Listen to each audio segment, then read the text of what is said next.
Good morning. We're about to read chapter 10. Then I'm going to go to a Zoom meeting, and then I'll come back and read some other chapters today. I'm going to try to get at least 2 done today, maybe 3. Anyway, I hope you guys are doing well. We are on page 56. We're reading Joseph.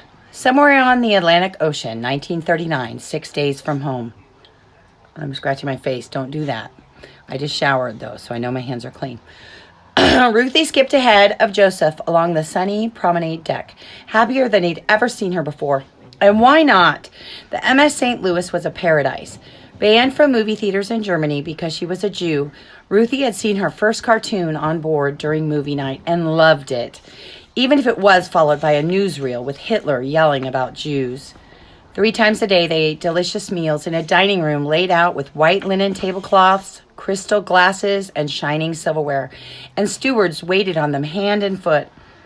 They had played shuffleboard and badminton, and the crew was putting up a swimming pool, which they promised to fill with seawater once the St. Louis hit the warm Gulf Stream. Everyone on the crew had treated Joseph and his family with kindness and respect, despite his father's repeated warnings that all Germans were out to get them.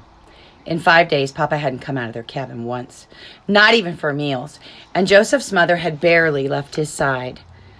And the crew wasn't just being nice because they didn't know Joseph and his family were Jews. No one wore their Jewish armbands on the ship, and there were no J's above any of the passenger compartments because all of the passengers were Jews. All 908 of them. They were all going to Cuba to escape the Nazis. And now that they were finally away from the threats and violence that followed them everywhere in Germany, there was singing and dancing and laughter. 2 girls around Ruthie's age wearing matching flowery dresses were leaning over the railing and giggling. Joseph and Ruthie went over to see what they were doing. One of the girls had found a long piece of string and was dangling it over the side, tickling the noses of the passengers who were sleeping in chairs down on A deck. Their current victim kept batting at his nose like there was a fly on it. He bopped his nose hard enough to jerk awake, and Ruthie laughed hysterically. The girls yanked up the string, and they all dropped to the deck behind the rail where the man couldn't see them laughing. "I'm Joseph," he told the other girls when they'd all gathered themselves together, "and this is Ruthie." "Joseph just turned 13, Ruthie told the girls. "He's going to have his bar mitzvah next Shabbos." A bar mitzvah was the ceremony at which a boy officially became a man under Jewish law. It was usually held on the first Shabbos, the Sabbath, the Jewish day of rest, after a boy's 13th birthday. Joseph couldn't wait for his bar mitzvah. "If there's enough people," Joseph reminded his sister. "I'm Renata Aber," said the older of the 2 girls, "and this is Evelyn." They were sisters, and amazingly, they were traveling alone. "Our father is waiting for us in Cuba," Renata told them. "Where's your mama?" Ruthie asked. "She wanted to stay in Germany," Evelyn said. Joseph could tell it wasn't something they were comfortable talking about. "Hey, I know something funny we can do," he told them. It was a trick he and Klaus had played on Herr Mir once upon a time. Thinking about Klaus made Joseph think about other things, but he blinked away the bad memories.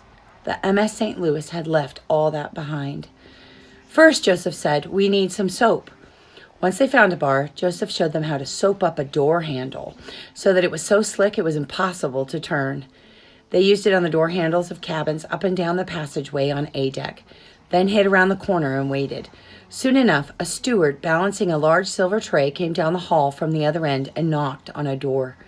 Joseph, Ruthie, Renata, and Evelyn had to swallow their snickers as the steward reached down with his free hand and tried and failed to open the door.